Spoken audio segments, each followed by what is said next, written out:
आप सुन रहे हैं कहानी बेइंतहा सफ़र इश्क का भाग 3। विशाल गेट की बाधा को पार करते हुए शानदार बंगले के ठीक सामने के पोर्च पर आकर योगेश की कार रुकती है। अरुण उतरने से पहले योगेश को देखता हुआ पूछता है, चलो क्या तुम नहीं आ रहे? हाँ यार आता, नर्सिंग होम से आधे घंटे का बोलकर निकला हूँ और तेरा इंतज़ार करते 1 घंटा बीत गया।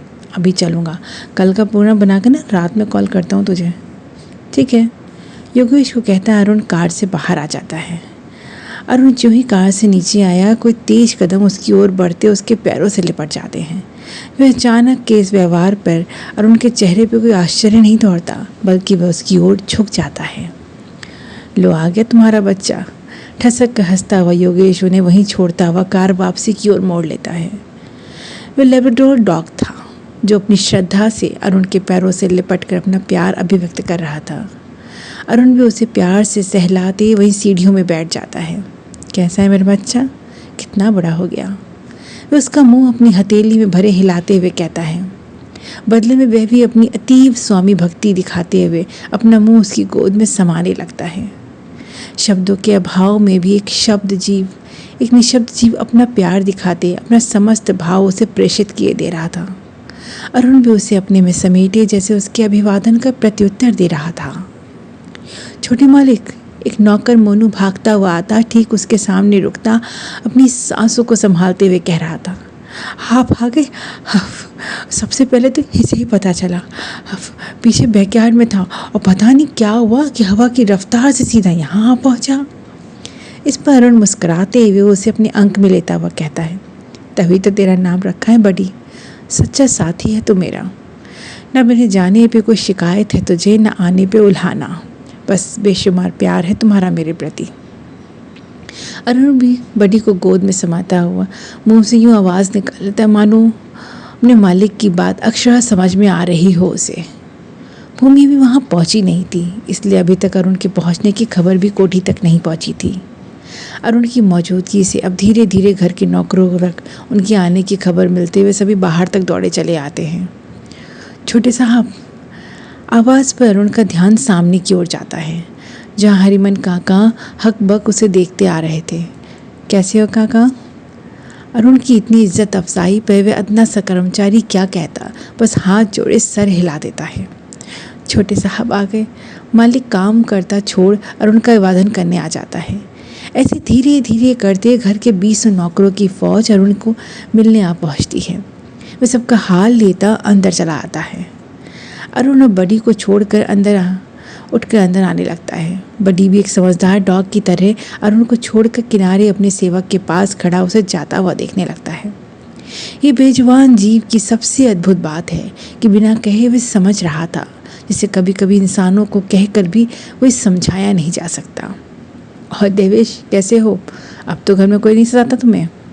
अरुण अंदर आते आते घर के दूसरे नौकर के कंधे पे हाथ रखे उसका हाल पूछ रहा था, और जवाब में वह दुबला लड़का संकोच से सर ना में हिलाता हुआ कह उठता है, नहीं साहब, वह अपने भाभी का घर छोड़ दिया, अब ना यहाँ आराम से हूँ।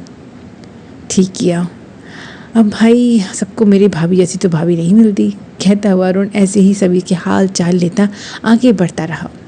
यही एक बात उसे अपने घर भर से अलग कर देती और उसके पिता के सामने दोषी, क्योंकि उनकी नज़रों में छोटे लोगों और उनके बीच बहुत बड़ा फासला होता है, जिसे किसी भी संवाद से तोड़ा नहीं जा सकता। पर उन इसी तरह से अपने पिता के उसूलों को एक एक करके लांघते हर सीमा पार करता, उनके लिए उनकी दुखती रग बनता जाता। हरिमन काका आगे बढ़कर उनको कहते हैं, छोटे मालिक चलिए, देखिए आपका कमरा ठीक वैसे ही है जैसा आप छोड़ के गए थे। हर रोज़ उस कमरे को साफ करता जैसे आप बस अभी लौट आएंगे। अरुण बूढ़ी हो चली आंखों में झिलमिलाती बूंदें स्पष्ट देख पा रहा था, जिसे वे आंखें झपकाते बार बार पीछे ढकेल देने की भरसक कोशिश कर रहे थे। आपके लिए मैं गया ही कहाँ था काका? आपका प्यार चंद शब्द नहीं है। मैंने आज तक जितनी बार डैड नहीं बोला होगा उससे कई गुना बार काका बुलाया है आपको, कहता हुआ अरुण बढ़कर उन्हें अपने गले से लगा लेता है। हरिमन काका के शब्द भी जैसे पानी से बह निकले थे। वे निःशब्द अरुण को देखते रहे, जैसे उसे बचपन से बड़ा होता हुआ आज तक देखते आ रहे थे। वे इस घर के सबसे पुराने नौकर थे और एक वही थे जो अपनी बात सीधे बड़े मालिक को कह सकते थे। बाकी किसी को भी उनसे सीधी बात करने की इजाज़त नहीं थी। तभी एक नौकर हाथों में फूलों की प्लेट लिए ही अरुण को अभिवादन करने आ पहुंचता है। उन फूलों को देखते अरुण समझ गया था कि शाम की आरती के लिए फूल वे दादाजी के कमरे तक पहुंचाने जा रहा होगा। वे मौन ही उससे प्लेट लेता एक सुनिश्चित कमरे की ओर बढ़ जाता है। उस बड़े कमरे में प्रवेश करते पहला एहसास ही यही हुआ जैसे वे कोई मंदिर में प्रवेश कर रहा हो। अरुण अपने जूते वहीं उतार कर थाली लिए अंदर प्रवेश करता है। प्रवेश से ही मंदिर स्पष्ट दिखाई हो आया था, जहाँ पूजा करने के हाव भाव लिए प्रतिमा के सामने एक वयोवृद्ध सफ़ेद वस्त्रों में बैठे थे। ए जगना, कहाँ रह गया? फूल लाने गोपी तालाब चला गया क्या? अरुण ठीक उनके पीछे पहुंचकर फूलों की प्लेट उनकी ओर बढ़ा देता है और वे भी प्लेट उससे बिना देखे ही ले लेते हैं।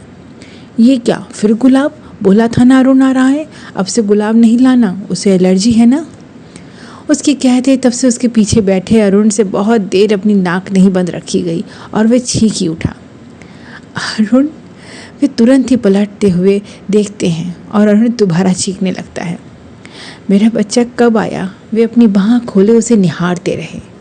बस अभी। वह दोबारा चीखने वाला था। इससे पहले ही दादाजी उसे अपने अंक में लेते अपने अंगोछे से उसका चेहरा साफ करते हुए कहते हैं, छुप रहा था ना मुझसे, लेकिन देख तेरी चीख ने बता दिया। अरुण भी उनकी गोद में बच्चे से समा जाता है, बिल्कुल वैसे ही जब बचपन में अपनी माँ की कमी और पिता की अनुभूति के अभाव में वे अक्सर दादाजी के पास यूं ही उनके सानिध्य में सिमट आता था।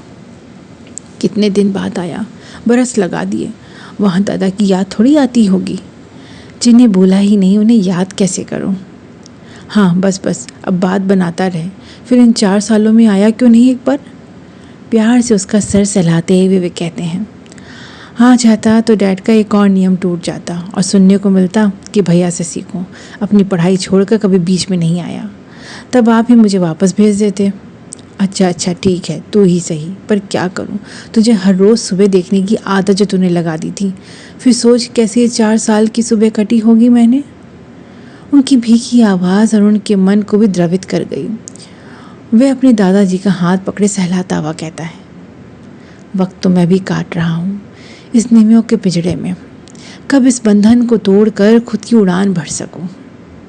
अपना आखिरी शब्द अरुण धीरे से कहता फिर तेजी से कहता है, चलिए अब से फिर वही नियम, सुबह तैयार रहिएगा, फिर चलेंगे सैर पर। हाँ क्यों नहीं, वे कस कर मुस्कुरा दिए। आखिर कब तक मन के नन्हे बीज को उनकी कर्कश दुनिया से बचा कर रख सकेगा अरुण? कब उसकी बनाई उसकी अपनी दुनिया होगी? आखिर कब इंतहा होगी इसके इंतहा दर्द की?